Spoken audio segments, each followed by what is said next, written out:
দ্বারা সমস্ত বর্ধমানবাসীদের পূর্ব বর্ধমান জেলা ট্রাফিক পুলিশের পক্ষ থেকে জানানো যাচ্ছে যে আসন্ন দুর্গাপূজা উৎসব উপলক্ষে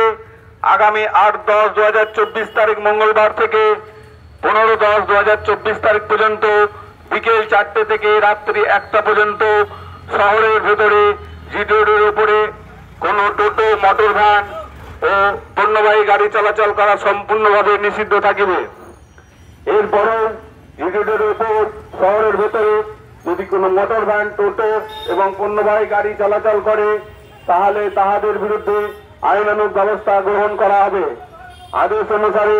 পূর্ব বর্ধমান জেলা ট্রাফিক পুলিশ এত দ্বারা সমস্ত বর্ধমানবাসীদের পূর্ব বর্ধমান জেলা ট্রাফিক পুলিশের পক্ষ থেকে জানানো যাচ্ছে যে আসন্ন দুর্গাপূজা উৎসব উপলক্ষে আগামী 8-10-2024 তারিখ মঙ্গলবার থেকে 15-10-2024 তারিখ পর্যন্ত বিকেল 4টে থেকে রাত্রি 1টা পর্যন্ত শহরের ভেতর এবং জিটি রোডের উপরে কোনো টোটো, মোটর ভ্যান ও পণ্যবাহী গাড়ি চলাচল করা সম্পূর্ণভাবে নিষিদ্ধ থাকিবে। এরপরেও জিটি রোডের উপরে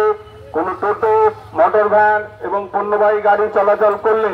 তাহাদের বিরুদ্ধে আইনানুগ ব্যবস্থা গ্রহণ করা হবে। আদেশ অনুসারে পূর্ব বর্ধমান জেলা ট্রাফিক পুলিশ এত দ্বারা সমস্ত বর্ধমানবাসীদের পূর্ব বর্ধমান জেলা ট্রাফিক পুলিশের পক্ষ থেকে জানানো যাচ্ছে আসন্ন দুর্গাপূজা উৎসব উপলক্ষে আগামী 8-10-2024 তারিখ মঙ্গলবার থেকে 15-10